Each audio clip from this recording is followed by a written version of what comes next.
Sí, señor, muchas gracias. Quíteme eso, sí. Muchas gracias. Tuvimos algunos problemas, espero que no tengamos problemas con la conexión. Eh, buenas tardes acá en el norte de México, en Baja California. Los saludamos con mucho aprecio, con mucho cariño. Me ha tocado convivir con ustedes en Ecuador. Creo que fue el primer Congreso Internacional de Derecho en forma presencial.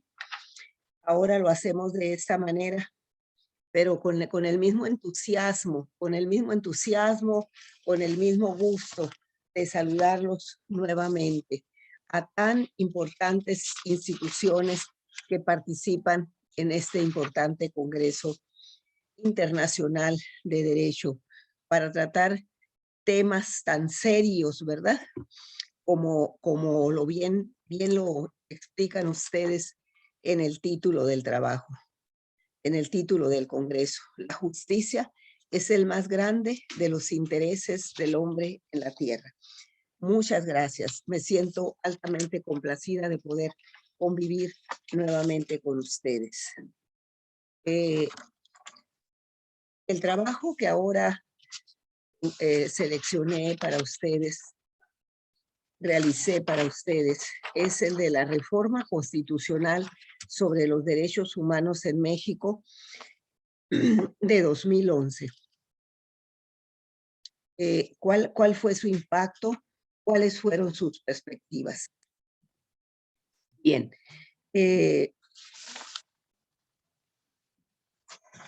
Un segundo nada más. Me estoy organizando aquí respecto de los tiempos. Tenemos entonces, ¿dónde estoy yo?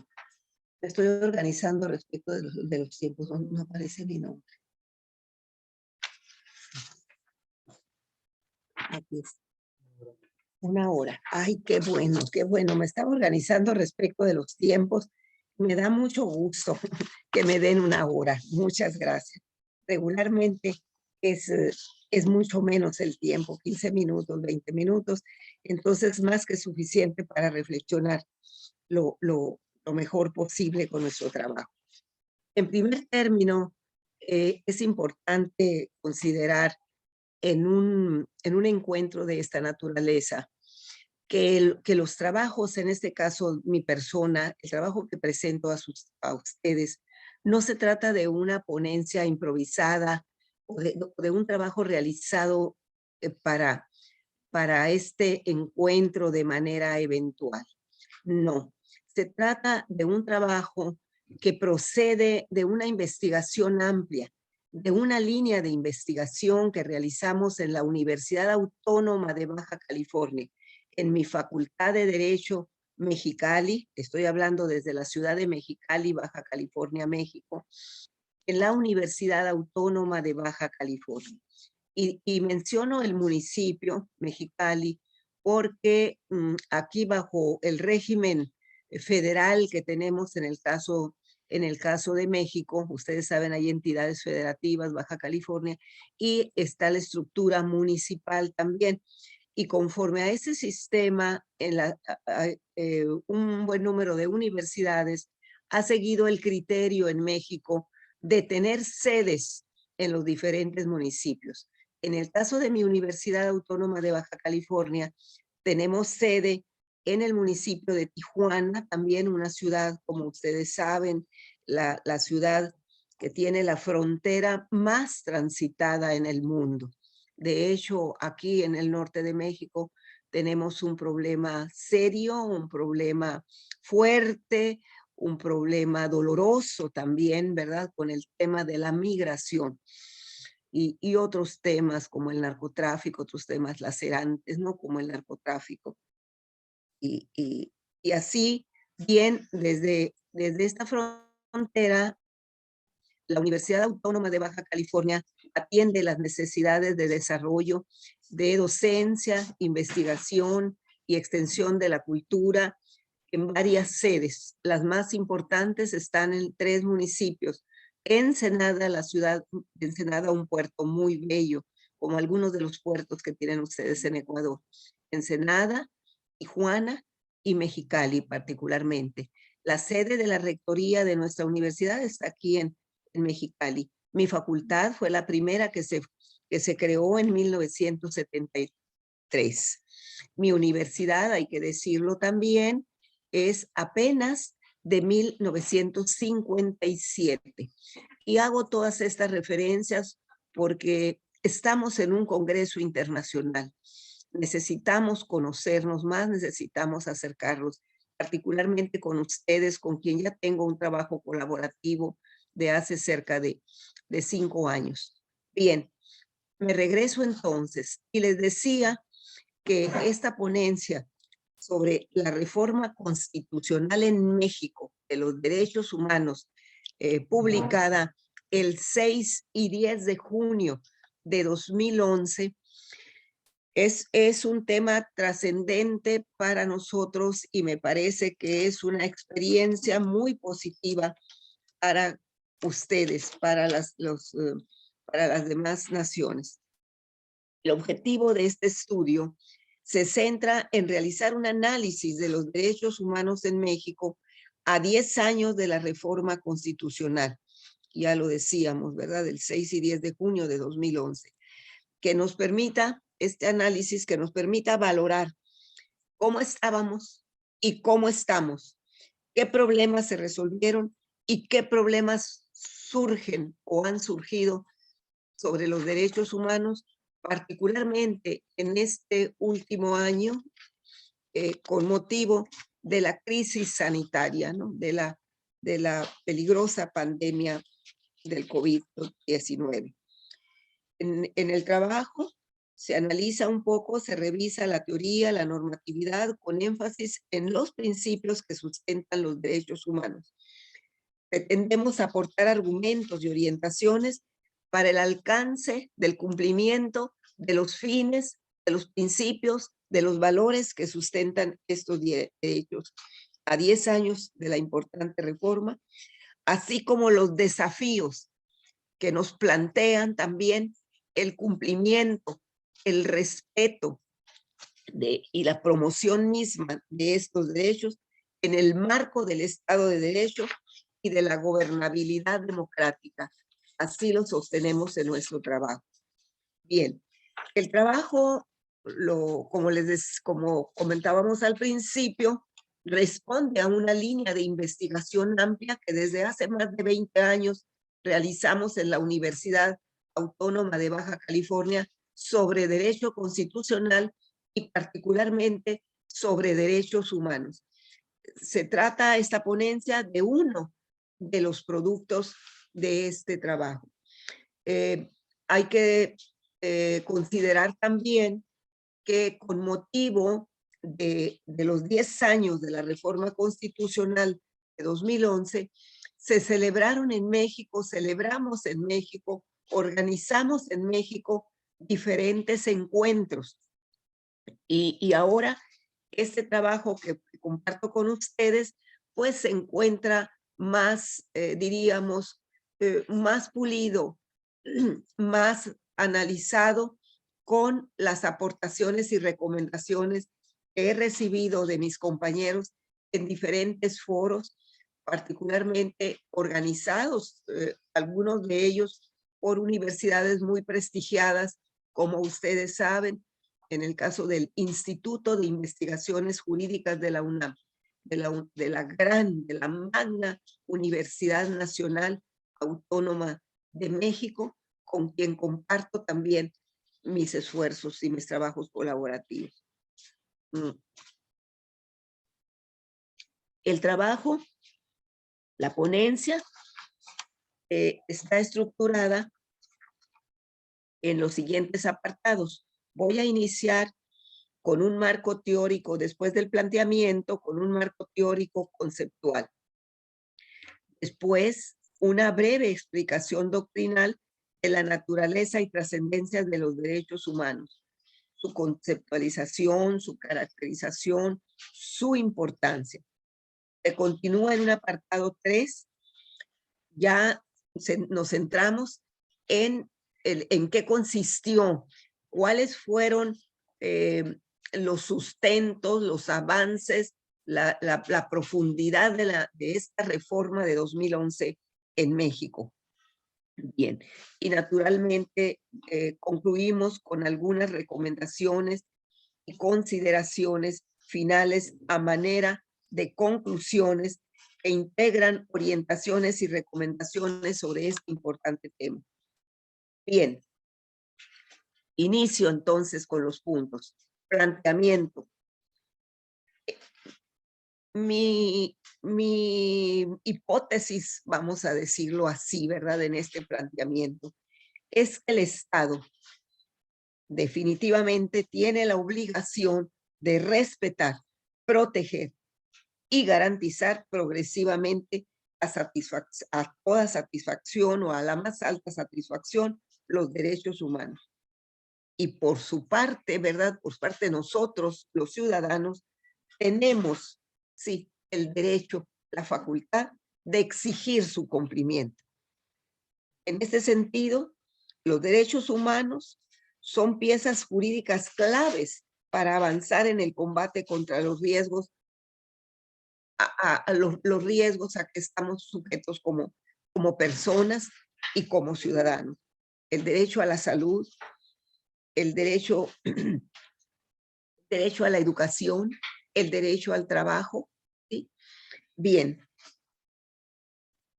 podemos afirmar entonces que no obstante los altos avances del análisis teórico, de la revisión teórica y de los avances normativos mismos que se han realizado a partir de la segunda mitad del siglo XX, hay que volverlo a decir, ¿verdad?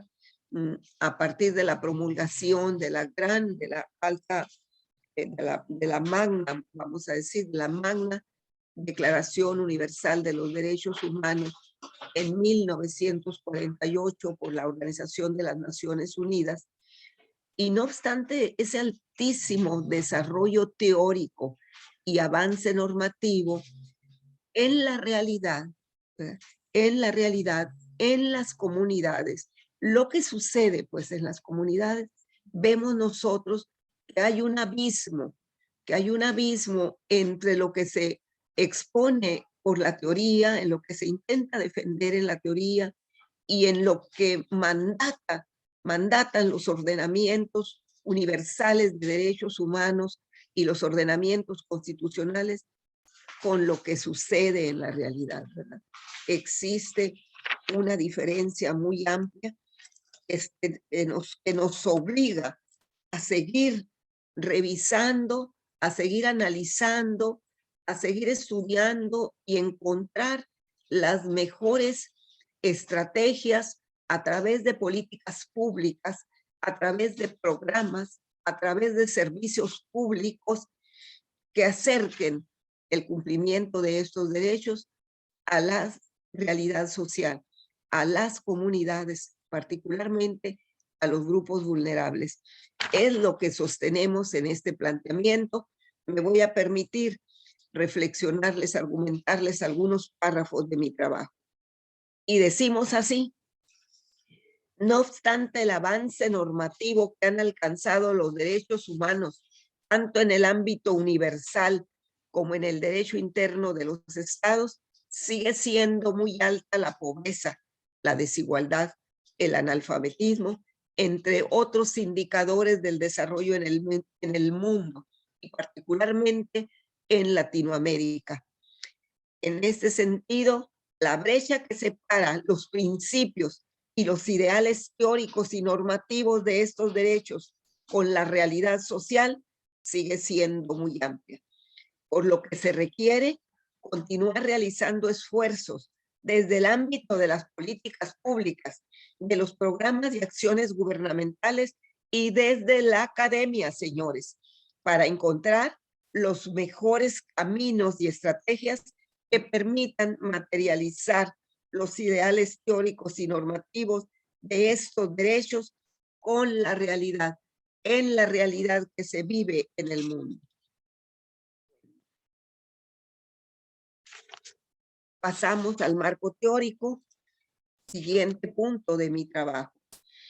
No me voy a detener mucho, no me voy a detener lo que yo quisiera, ¿verdad? Naturalmente aquí nos podríamos amanecer. El marco teórico conceptual respecto a la naturaleza y trascendencia de los derechos humanos, afortunadamente es amplio y profundo, es robusto, particularmente en Iberoamérica. Existen universidades, en el caso de España, que su énfasis formativo se centra en los derechos humanos. Qué bueno que así sea, ¿no? La Universidad Carlos III, la Universidad Autónoma de Madrid, mi querida Universidad de Salamanca, en el 2018 cumplió sus 800 años como primera universidad de habla española en el mundo. Bien, les decía, es muy amplio el desarrollo teórico de estos derechos. Mi tesis doctoral precisamente en Derecho, mi tesis doctoral en Derecho Constitucional se centró en el análisis, en la revisión teórica del avance sobre la universalización y la integración de los derechos humanos en el mundo. Bien, y lo decimos así, los derechos humanos se integran por una amplia e importante gama de derechos naturales, morales y jurídicos que individualizados plantean y constituyen exigencias para el Estado, al materializarse en derechos particulares para cada persona, como la vida, la salud, los derechos civiles, la educación, el trabajo, la cultura y el medio ambiente adecuado, entre otros.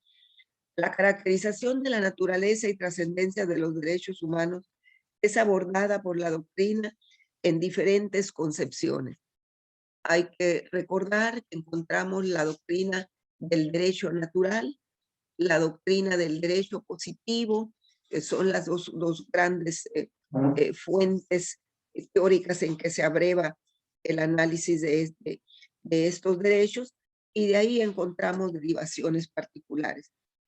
Quiero cito ahora al insigne maestro Gregorio Peces Barbas, quien define los derechos humanos como una pretensión moral justificada, tendiente a facilitar la autonomía y la independencia personal enraizada en las ideas de libertad e igualdad, con los matices que aportan conceptos como solidaridad y seguridad jurídica, y construida por la reflexión racional en la historia del mundo moderno, con las aportaciones sucesivas e integradas de la filosofía moral y política liberal, democrática y socialista. Bien. Una de las grandes corrientes, continuamos entonces, una de las grandes corrientes teóricas sobre la concepción y naturaleza de los derechos humanos los ubica como parte de la esencia humana, desde una perspectiva omnicomprensiva de la naturaleza, es decir, que estos derechos son el camino para hacer posible la dignidad humana.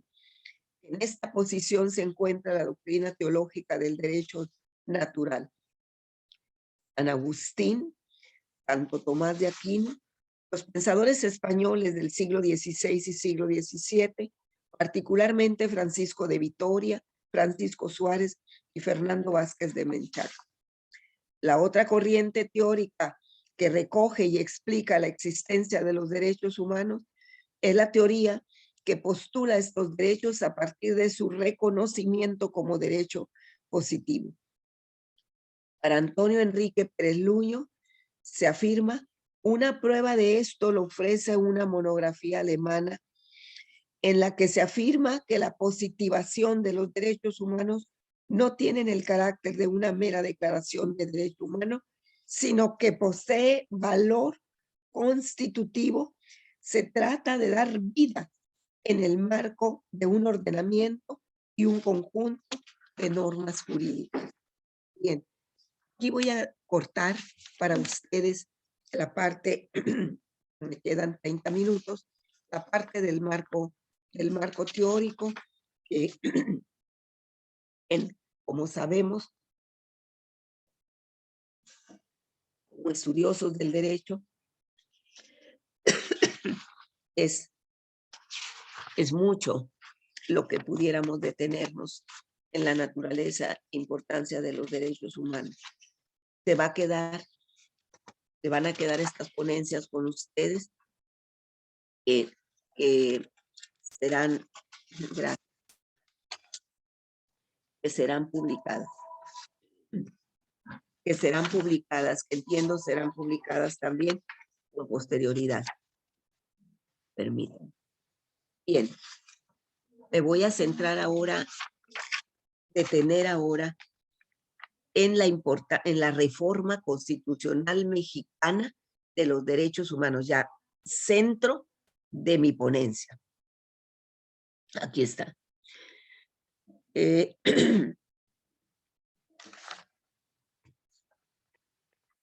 Esta reforma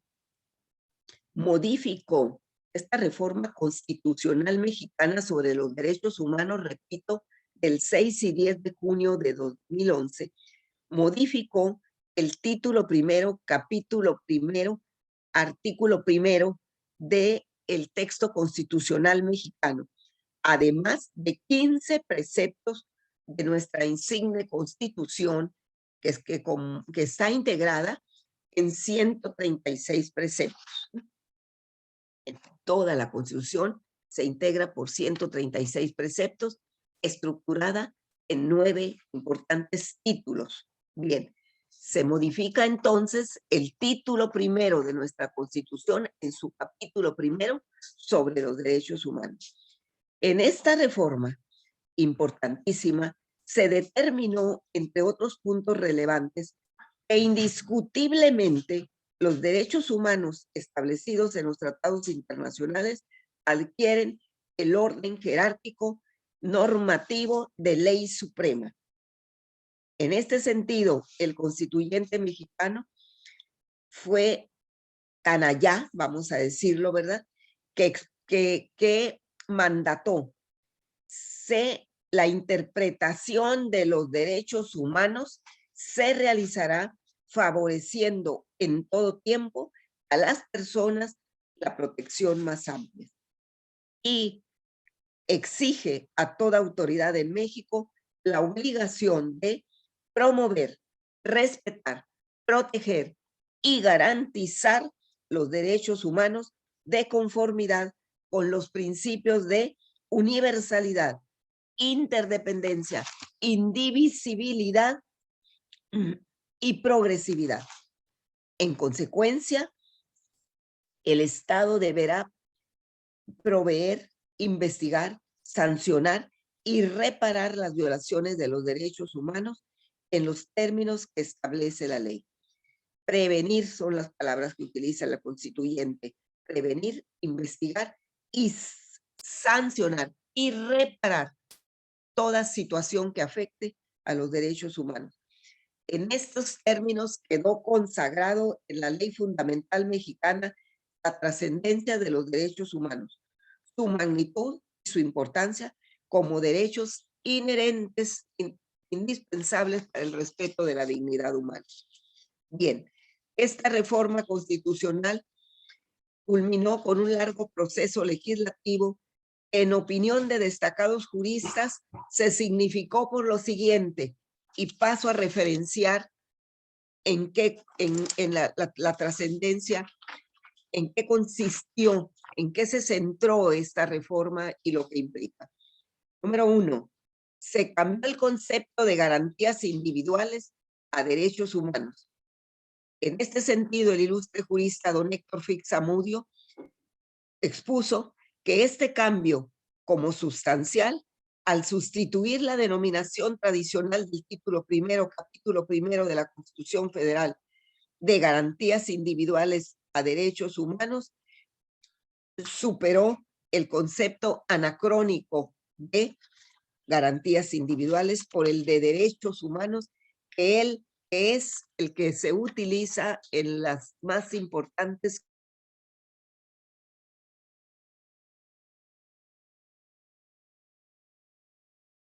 del mundo. Bien, muy bien, señores. Exactamente. A nosotros, el poder público no nos otorga nada, no nos regala nada, nos reconoce los derechos. Se cambió el concepto de otorga a reconoce de los derechos humanos, repito. Bien, se afirma que el peso específico de la reforma en materia de derechos humanos gravita en la nueva redacción del artículo 1 constitucional, donde queda establecido con claridad el derecho únicamente reconoce derechos, los cuales son universales e inherentes al ser humano, desterrando en forma definitiva cualquier pretensión de concebirlos como dádivas, de concebirlos como otorgados, como una acción, como una acción de favoritismo del poder público. No es así. Se reconoce la dignidad humana, se reconocen los derechos. Bien, se introdujo la figura de interpretación conforme. Esto implica la creación de un bloque de constitucionalidad integrado no solamente con la Carta Magna, sino también por los tratados internacionales. A juicio del doctor José Luis Caballero Ochoa, destacado jurista mexicano, con la incorporación de la figura de interpretación conforme, esto ha significado la principal herramienta con que nos ha dotado esta cobertura constitucional para la aplicación de los derechos humanos, porque evidencia que este material normativo amplía su cobertura protectora mediante remisiones interpretativas más favorables entre distintos ordenamientos a partir de su conformación como contenidos de estándares mínimos.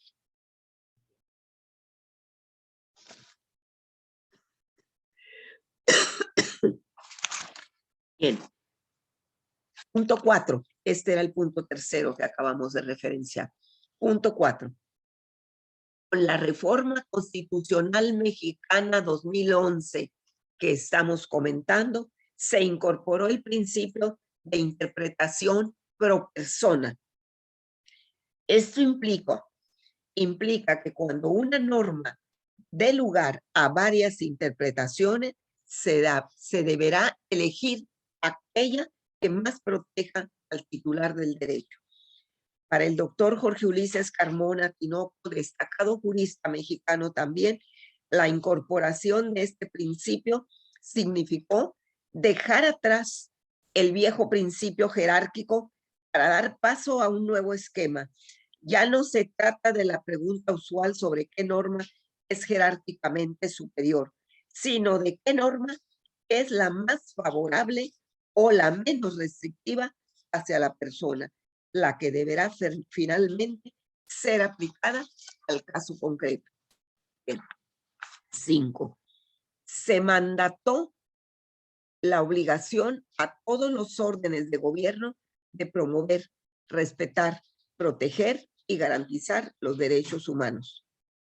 Bien, para todo orden de gobierno. 6. Se mandató también la obligación a todas las autoridades de que en materia de derechos humanos deberán estar apegadas a los principios de universalidad, interdependencia, indivisibilidad y progresividad, señores. A este respecto, me apego nuevamente a las palabras del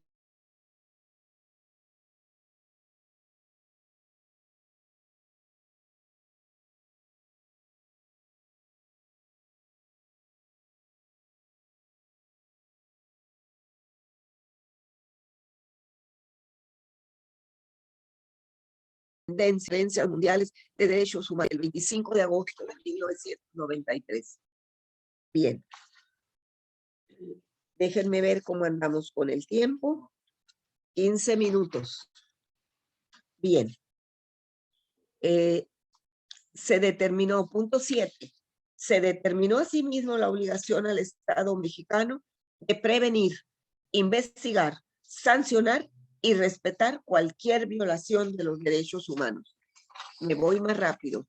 Punto 8. Se incluyó la prohibición de discriminar a cualquier persona, de discriminar a toda persona, prohibido por cualquier causa de que se trate, personales, de raza, religión, estilo de vida, preferencias sexuales. Bien, se determinó que la educación deberá fomentar el respeto a los derechos humanos. Bien, este cambio en el artículo 3 constitucional de la Ley Fundamental Mexicana fue una reforma particular al artículo 3 que consagra en el texto constitucional mexicano el derecho humano a la educación. Y consideramos que enriqueció las cualidades y los fines que debe apuntar la educación impartida por el Estado, y considera que el texto agregado se encuentra en consonancia con los cambios realizados al artículo 1 constitucional. Bien, se elevó a rango constitucional el derecho de asilo y se reconoció también el derecho de refugio con carácter humanitario. Esto muy importante ante la problemática que vive México, que se vive en esta región del mundo en materia de migración. 11. Se mandató la organización del sistema, se mandató que, algo muy importante también, en materia del sistema penitenciario, se mandató que deberá estar organizado conforme al respeto de los derechos humanos. ¿Ya se me venció el tiempo? ¿No? Me quedan 23 minutos. Gracias. Aquí me estoy midiendo el tiempo para ustedes. Bien. Repito entonces, algo muy importante en materia de ejecución de sentencias y en materia de detención también, particularmente todo lo que implica el sistema penitenciario, se estableció que deberá estar apegado con respeto a los derechos humanos. Tanto las normas internacionales como la legislación interna mexicana de derechos humanos mandatan el trato a los internos en los centros penitenciarios debe basarse en el respeto a los derechos humanos de toda persona.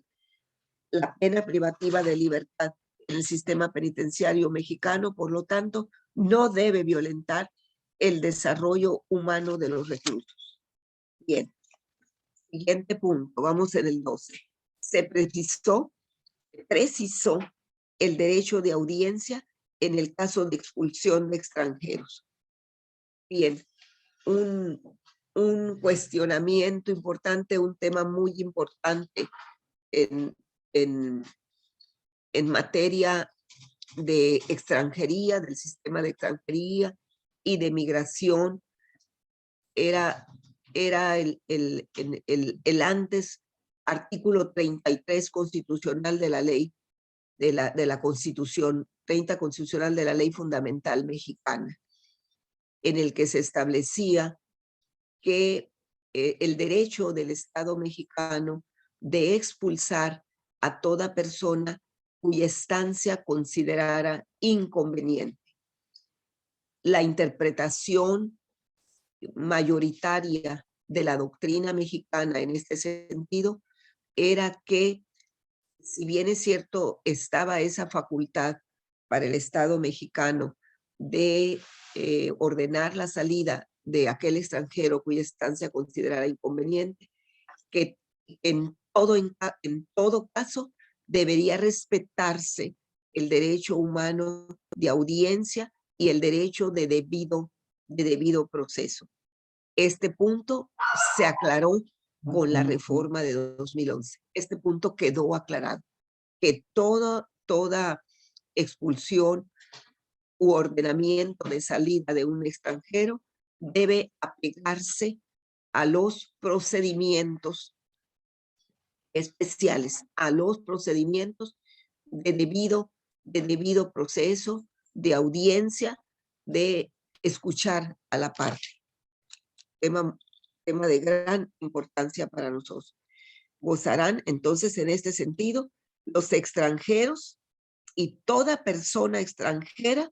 Se estableció que gozarán de los derechos y garantías que reconoce la Constitución. En consecuencia a lo anterior, se incorpora el derecho de audiencia para una persona extranjera previa a su expulsión del país. 13. Se determinó que el respeto, la protección y promoción de los derechos humanos son el eje rector de la diplomacia mexicana. Así se determinó también en el Plan de Desarrollo 2019-2024. Se establece con claridad que México ha recuperado los principios que hicieron de su política exterior un ejemplo mundial. No intervención, autodeterminación, rechazo a la violencia y a la guerra, respeto a los derechos humanos. Esta reforma vino a ratificar entonces esta política mexicana en materia de política exterior. Otro punto importante, se obligó a todas las autoridades a fundar y motivar sus respuestas a las recomendaciones de la comisión, a las recomendaciones que realice el órgano encargado, el órgano no jurisdiccional que tenemos en México, encargado de la vigilancia también y protección de derechos humanos como una instancia adicional al sistema judicial y a los sistemas administrativos de protección de los derechos humanos. Tenemos la Comisión Nacional de Derechos Humanos en México, creada desde los finales de los 90. Y además tenemos en cada entidad federativa, en cada una de las 32 entidades federativas, comisiones estatales de derechos humanos. Bien, con esta reforma se ratificó la importancia de atender las recomendaciones que realicen estas comisiones cuando en los casos que sean atendidos por esta. Este aporte de la reforma contribuyó a fomentar en los juzgadores una mejor argumentación a las decisiones de la Comisión Nacional de Derechos Humanos y de las comisiones estatales. Desde la Administración de Justicia se amplió las posibilidades de fundar y motivar las respuestas a las recomendaciones formuladas por estas comisiones. Otro punto importante, se estableció un mecanismo de consulta pública y transparencia para la elección del titular de la Comisión Nacional de Derechos Humanos y para los miembros consultivos de la propia comisión. Se facultó a la Comisión Nacional también de Derechos Humanos para garantizar investigaciones sobre posibles violaciones graves de derechos humanos que podrán ser también de oficio. Se previó naturalmente la revisión de la revisión de la legislación secundaria en esta materia, ¿no? La propiamente adecuación, vamos a decir, para tener una sistematización de estas bases constitucionales que estamos exponiendo con la legislación secundaria, tanto legislación ordinaria como legislación reglamentaria. En un momento dado, las leyes de educación, la ley federal del trabajo, la ley de ejecución de sentencias y las diferentes leyes, la misma ley de migración, se fueron adecuadas conforme a estas importantes reformas. Bien, pero ahora viene el siguiente punto de mi intervención. ¿Cómo en esto consistió la gran reforma? Pero ahora, ¿cómo nos encontramos? ¿Sí? ¿Cuál es la situación en esta materia?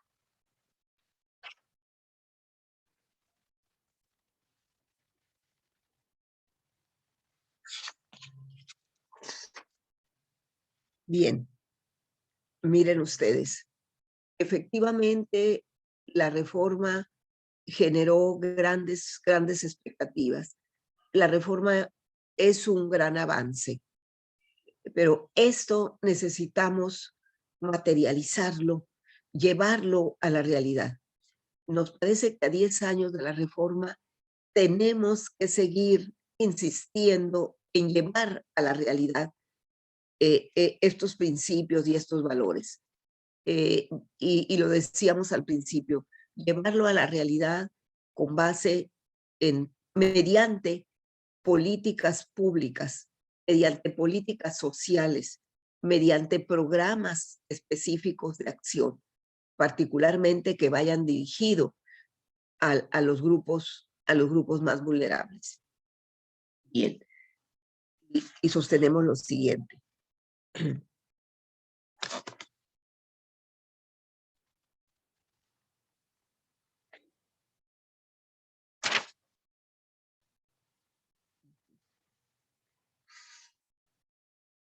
Dice, una contribución que aportó la reforma constitucional de los derechos humanos es que generó en la administración de justicia desde el Poder Judicial que un sector importante abrió para la administración de justicia, en un sector importante, las posibilidades interpretativas mediante el principio de convencionalidad a través de abrevar del derecho internacional y aprender nuevas metodologías de interpretación, resolver y ampliar sentencias con perspectiva de derechos, aunque se observa también, hay que considerarlo, ¿verdad?, otro sector de la judicatura todavía aferrado a concepciones más tradicionales del derecho.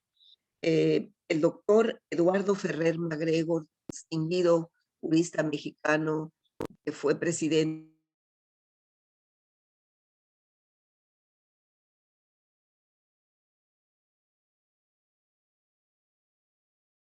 en el reformado artículo primero constitucional, es la cláusula de interpretación conforme, nos dice el doctor.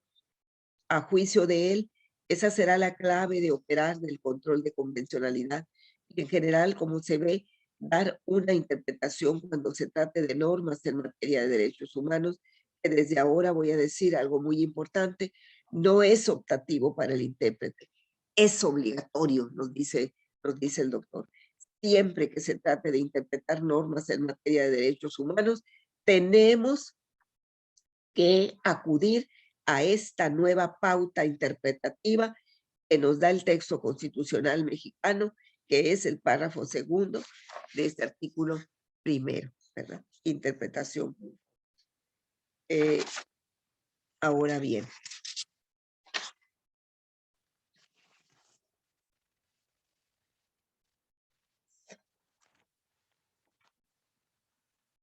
¿qué es lo que ha pasado? Y ya estamos en los puntos conclusivos. Tenemos problemas en la forma en que los constitucionalistas nos estábamos ocupando de la realización de los derechos en las prácticas constitucionales, particularmente en el ejercicio del poder. Nos hemos conformado más con los moldes que con las realizaciones normativas empíricas derivadas de los propios derechos, y este es un problema central. Nos centramos en estos años, ¿sí? Nos centramos en estos años en el análisis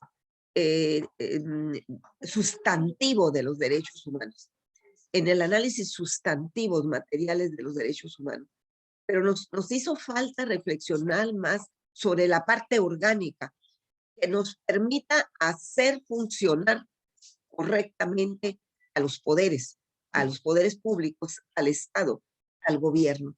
Necesitamos también encontrar fórmulas de mejor accionar, de mejores políticas públicas, de mejores servicios públicos del Estado para alcanzar el cumplimiento de los derechos humanos. Sostenemos en este sentido que el constitucionalismo actual presenta problemas de orden metodológico, teórico y principalmente de realización práctica. Enfrenta problemas de gran magnitud Se pensaba que la realización del Estado social estaba mucho más elaborada y desarrollada. No es así. Se observa un desarrollo pobre. No tenemos elementos suficientes de seguridad pública ni de seguridad social, ni tenemos los elementos sanitarios, por ejemplo, para resistir una crisis. La pandemia COVID-19 así lo ha demostrado. Otra problemática que se presenta es la relación entre los derechos de los ciudadanos y las condiciones de otorgamiento de beneficios y prestaciones en términos clientelares. Debemos superar esto. No se trata, ¿verdad?, de recibir regalos, de recibir beneficios. Se trata de empoderar a la ciudadanía. ¿Qué tipo de ciudadanos somos? ¿Qué perfil de ciudadano queremos? Somos ciudadanos titulares de derechos. No somos recipientarios de favores, ni de prestaciones del poder, ni de favores, prestaciones del poder público. Un problema central, hay que decirlo ahora con el constitucionalismo, es el relativo a la pandemia y es el relacionado a los estados de excepción. Un tema central también aquí, los estados de excepción que tuvieron que tomar los estados para enfrentar la pandemia COVID-19. Se demostró que no estábamos preparados también dentro del ordenamiento, ya lo decíamos, de la parte orgánica de la Constitución, y lo sostenemos así. Se demostró que el régimen jurídico para tomar esta decisión relacionada con los estados de excepción para hacer frente a la pandemia COVID-19, esta situación jurídica del Estado no fue suficiente, que el estado de excepción no es suficiente para enfrentar una condición pandémica o no es suficientemente el requerido por la manera en que están configurados en sus diferentes elementos la suspensión de derechos temporal ni las restricciones a la libertad. Y hay mucho cuestionamiento en términos de la aplicación de estados de excepción en el caso de los países latinoamericanos. En algunos países, el estado de excepción tiene diferentes graduaciones para enfrentar los fenómenos. En México no lo tenemos. Se suspenden los derechos y sus garantías y se le otorgan facultades al Ejecutivo sin ninguna graduación. Se trata de un impacto directo en esta materia. Se identifica así que en México y otros países, particularmente América Latina, de una herramienta tan importante como los estados de excepción, esta herramienta está resultando insuficiente para graduar, modular o modelar los fenómenos que se están presentando con el COVID-19. En materia de educación, hay muchos retos que superar, como el analfabetismo existente en algunas regiones, la desvinculación de lo que se aprende en la escuela con la realidad, así como carencias de infraestructura, equipo, incapaz de aportar los elementos científicos, tecnológicos y culturales necesarios para contrarrestar las necesidades formativas. Un reto fuerte al que nos estamos enfrentando en educación son el uso de las tecnologías digitales por la amplia brecha de desigualdad en el acceso que va desde carencias de electrificación, fíjense ustedes, acceso a redes y equipos, y lo que es peor, el desconocimiento del uso de estas herramientas indispensables para la educación virtual a que nos llevó la realidad.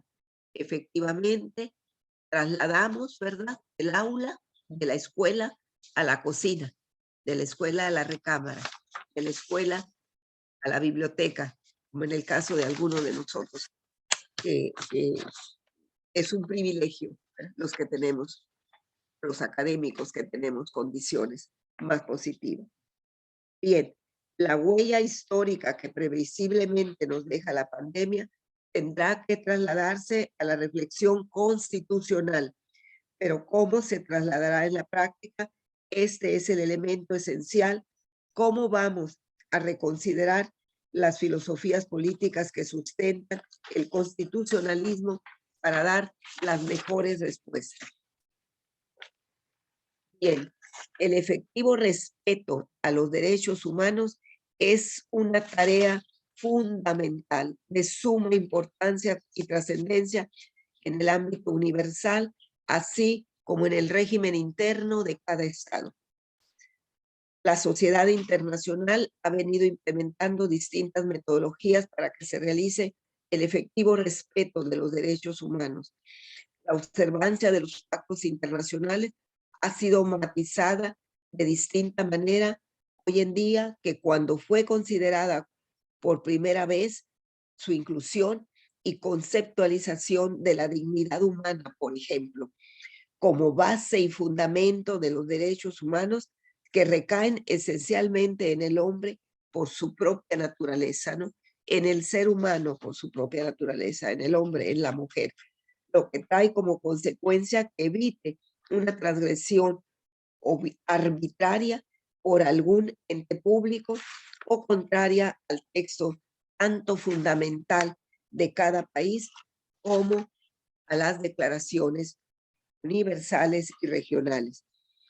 Es momento, y concluyo, es momento de que tomemos en serio los derechos humanos, de que comprendamos que los mismos son el único elemento en el que podemos sustentar los cambios que como naciones demandamos para lograr estados más justos e incluyentes, como un verdadero Estado de Derecho y una institucionalidad fuerte, en donde la inequidad, la corrupción y la impunidad no tengan cabida y todas las personas contemos con un entorno que nos proporcione las condiciones necesarias para nuestro pleno desarrollo y respeto a nuestra dignidad como seres humanos. Muchas gracias. Agradezco mucho la invitación de convivir nuevamente, de participar nuevamente con ustedes. A sus órdenes.